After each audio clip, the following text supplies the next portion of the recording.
Marsu'ya ve Denetimli Serbestlik Müdürlüğümüze teşekkür ediyor. Birleşmekle kalmazlar. Sahip oldukları en değerli şeyi ve en büyük doğal zenginliği de 11 Milli Ağaçlandırma Günü etkinliğine hoş geldiniz, şeref verdiniz.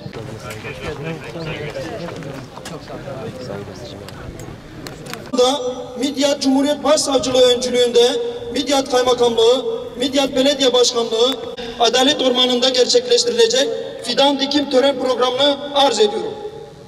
Midyat Cumhuriyet Başsavcısı Sayın Sanayileşmenin hız kazandığı bir dönemde doğanın, toprağın, suyun bir o kadar da canlının değerinin korunmasının en önemli bir vazife olduğunu hissettiğimiz bir dönemdeyiz. Canlıya, bu ağacından kuşuna kadar ve en önemlisi varlıkların en değerlisi olan insana verdiğimiz değer anlamında bizlerin bu çalışmaları önemsemesi gerekiyor. Her dinin inancında canlıya verilen değer kadar İslam dininde de bilindiği üzere Peygamberimiz sallallahu aleyhi ve sellem'in buyurduğu üzere kıyamet kopacağını bilseniz dahi elinizdeki fidanı dikiniz düsturuyla zaten biz bu çalışmalarda yürütmeye çalışıyoruz. O yüzden bugün burada bulunan 7'den 70'e kim varsa ve bu programın meydana gelmesinde, tertiplenmesinde emeği geçen herkese şükranlarımı sunuyorum. Milli Ağaçlandırma Günü münasebetiyle bugün tüm Türkiye'de düzenlenen fidan dikim etkinliği kapsamında bizler de ilçemizde başsavcılığımızca gözetimi yapılan Denetimli Serbestlik Müdürlüğümüz bünyesinde kamuya yararlı işlerde çalışma yükümlülüklerini yerine getiren yükümlülerce bakım işleri takip edilen Adalet Ormanı'nda fidan dikimi yapmak amacıyla bir araya geldik.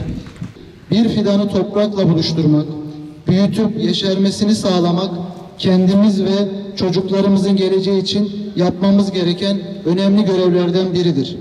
Küresel ısınmanın ve iklimsel dokunun bozulmasının olumsuz etkilerini azaltmak için çocuklarımıza ve gençlerimize doğa sevgisini kazandırmak en büyük görevimizdir. Bundan dolayı bu çalışmayı yapan öncelikle Cumhuriyet Savcılığımıza, Denetimli Serbestlik Müdürlüğümüze, Orman İşletmesi'ne, Marsu'ya ve belediye olarak bizler ciddi katkıda bulunduk. Bu çalışma için tüm emek harcayan kurumlarımıza teşekkür ediyorum. Kıymetli protokol bildiğiniz gibi medeniyetimiz ormana ve ağaca çok büyük önem vermiştir. Ormanlar bir ülkenin akciğerleri ve en büyük zenginlik kaynağıdır. Midyat Belediyesi olarak bizler de yeni millet bahçeleriyle, mesire alanlarıyla ve geçen yıl oluşturduğumuz Acılı yolundaki yine hatıra ormanıyla, Midyat Belediyesi hatıra ormanıyla yeşile ve ağaca son derece önem veriyoruz. Başkanımız son derece önem veriyor bu işleri. Bizler de yeşile katkı sunmaya devam edeceğiz. Bu güzel organizasyonu tertiplediği için ben tekrar başta başsavcımız olmak üzere tüm emek harcayanlara teşekkür ediyorum. Şehirlerini, ormanlarını, bahçelerini koruyan insanlardan eyle. Yeryüzünde ortalığı fesada vererek ekinleri tahrip edip gelecek nesillere zararı olanlardan eyleme ya Rabbi.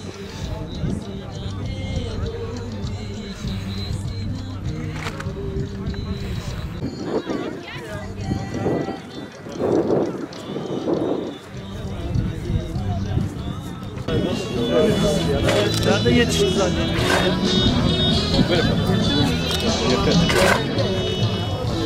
Dedim hasta mı yoksa? Böyle herkesin emeği olsun. Atmayan var mı? Ben çok alayım ben. Başkan. Bak. Sallah iyi. Tamam teşekkürler.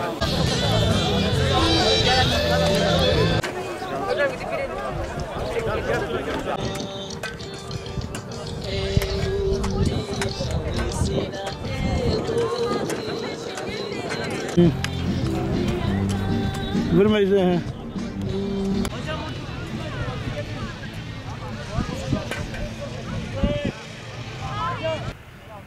11 Kasım 2021 tarihinde Milli Ağaçlandırma Bayramı'nın etkinliğine katıldık. Savcılığın başlatmış olduğu bu ağaçlandırma etkinliğine hür gençlik kadromuzla katkı sağladık. Peygamber Efendimiz Aleyhisselam'ın buyurduğu gibi kıyametin kopacağını bilseniz dahi elinizde bir ağaç varsa dikiniz. Biz de bu hadise binaen ve ağacın hayati öneminin ön plana çıkarılması, bir farkındalık oluşturma adına bu güzel etkinliğe katılım sağladık.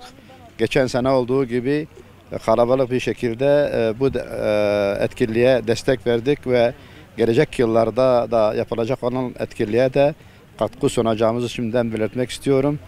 Bu Milli Ağaçlandırma Günü'nün ülkemize, memleketimize ve insanlık alemine hayırlar getirmesini niyaz ediyoruz. Evet, burada Orman Şefliği'nin düzenlemiş olduğu ağaç dikme etkinliği.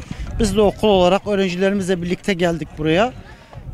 İnşallah bu dikeceğimiz ağaçlar gelecek nesillere oksijen olur, orman olur, canlılara faydalı olur. İnşallah bu bize de gelecek nesiller için faydalı olur diye düşünüyoruz.